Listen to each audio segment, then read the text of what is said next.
As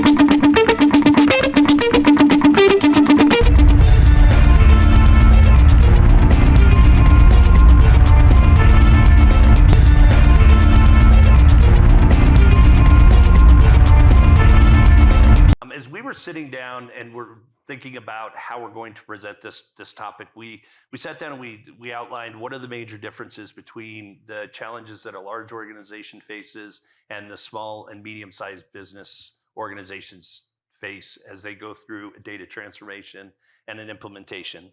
And really, after spending a lot of time outlining what all the challenges were, we found out that really the challenges are all the same, but it's the ways that you go about navigating through these challenges and the means that you have to overcome some of the challenges that really differentiate what we see with our larger clients and with our small and medium-sized clients. So today we're going to talk about starting off with the major challenge, and that is resources. Obviously, larger organizations have a lot more money to put into the engagements. They have people that can actually dedicate solely to the project, and they have a lot more time. I want to go through each one of these and give you an idea of what we've seen as far as the bigger challenges and how that's differentiated between the large and smaller organizations. Yeah, and one thing that we've really noticed is that the resources within these small to mid-sized businesses, and not to say that enterprise resources don't have the same mindset, but typically you have more of that entrepreneurship or entrepreneurial spirit within these companies. And so with that comes wearing lots of different hats, having resources that are spread across multiple different responsibilities within the company. But then with that comes the time restraints as well. So that's one thing that we've really focused on, is trying to mitigate those risks that come with having, Susan that is running 5 different roles within the company. How can we assist her so that she can not only focus on her day-to-day job, but also work on the project team that is working towards this transformation? So not only is there the monetary challenges, but there's also the time constraints as well. So that's a really key piece. Next, jumping down to processes. Most of our small and medium-sized businesses are in the middle or have just completed a huge growth cycle. As such, the individuals within the organization are wearing many different hats, as opposed to larger organizations where you have the different functions and you might have 30 to 40 people within a finance department. A lot of our smaller and medium-sized businesses have a CFO that's also the controller, that's also the head of treasury, that also dabbles in some of the HR responsibilities as well. So the formalization and the set standards for the processes between our bigger clients and our medium-sized clients is blurred, and so that it will often present some challenges going forward as far as where you are with documented processes, defined processes, how you stand now, and what you want your organization to look like in the future. Yeah, and we also see that growth is moving at such an exponential rate in these small to mid-sized businesses, so that formalizing a process, sometimes, quarter later, the process is going to evolve and shift as the business evolves and shifts.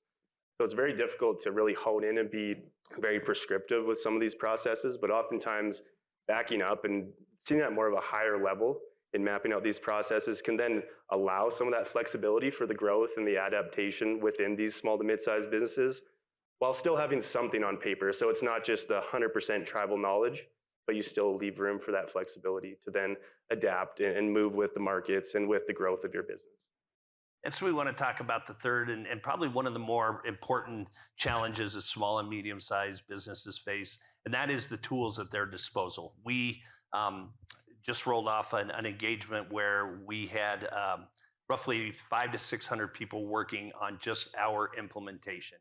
We then turned around and gave a presentation to an organization that was 25 individuals. We talked about their training, their education, their data, whether they had a dedicated individual in charge of data. And really, when we started sitting around the room talking, it was like, well, this is our training, this is our data. Well, they kind of do the same thing. So we really find that when you have the tools at your disposal, it is a lot easier, and it's a lot more, it puts you in a lot better position to face these outside engagements while still keeping up with your day job, but not impossible.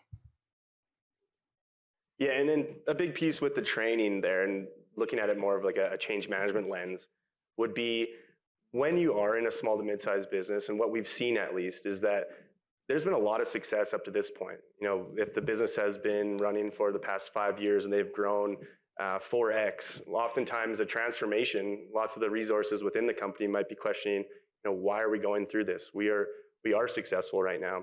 So really making sure that the communication side of the training gets passed along to all these resources to ensure that we're not just transforming or bringing in new technology just because we graduated into being a larger company. There's always got to be that business case. And that's kind of been the theme of this whole weekend, or whole week, really.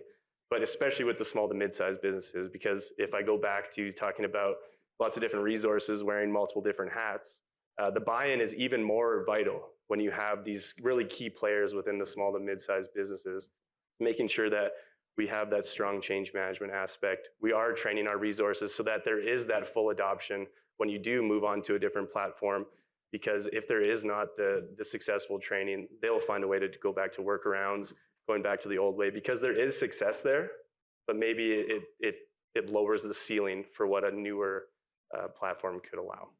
The point that was brought up, especially when you have some of these smaller organizations and you're shifting from one generation to the other, it everyone knows and everyone starts off the engagement saying, this is going to be a shift. We're going to move from the leadership of the dad who's passing it down to his son or his daughter or any of the next generation, but then they're never really out of it. So that strategy sounds good at the beginning, but yet these individuals are tasked with making the decisions, but yet it's always falling to the old leadership to make the decisions. So we, a lot of times, and we'll talk about this as one of our steps going forward, it's really important to sit down at the beginning, whether everyone says they agree on it or not, to sit down and say, let's get through this executive visioning. Let's see where you are today and where you're going to be in the future, and how's technology going to help get you there. But not only that, what does the organization look like in the future? And are we